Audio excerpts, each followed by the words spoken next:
बिस्मिल्लाहिर्रहमानिर्रहीम। मोहतरम नाजरीन अस्सलाम वालेकुम।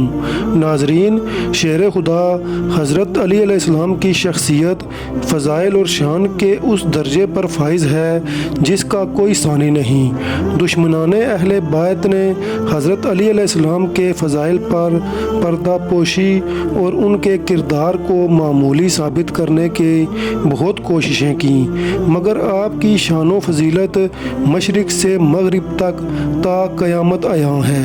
नबी करीम सल्लल्लाहु अलैहि वसल्लम की पूरी सीरत में मौला अली अलैहिस्सलाम का एक ख़ास किरदार है। ख्वा वो आगाज़ रिसालत हो, हिजरत का वाक़या हो, खैबर की शुजाअत का ज़िक्र हो, ग़ज़वा खंदक में बहादुरी का वाक़या हो या गदीर का मिंबर हो, तमाम वाक़यात में मौला अली अलैहिस्सलाम की सरगर्मियाँ पेश हैं। जब हज़रत अबू बकर सिद्दीक़ रज़ियल्लाहु ताला अन्हु की खिलाफत का दौर आया तो कुछ लोग हज़रत अबू बकर के मर्तबे को मौला अली अलैहिस्सलाम की शान और मर्तबे पर फ़ौक़ियत देने लगे और अमीरुल मोमिनीन की तरफ झूठ मंसूब करके लोगों को बदगुमान करने की कोशिश करने लगे। जब इस बात की खबर हज़रत अबू बकर सिद्दीक़ तक पहुँची तो आप खुतबा देने के लिए खड़े हुए और फरमाया, हमें चाहिए कि हम बेदीन लोगों की बातों पर सब्र करें।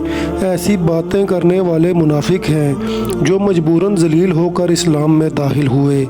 ये मुनाफिक कहते हैं कि मैं ये कहता हूँ कि मैं अली से अफजल हूँ। मैं ऐसी बात कैसे कह सकता हूँ, हालांकि मेरा माजी अली के माजी की तरह नहीं है।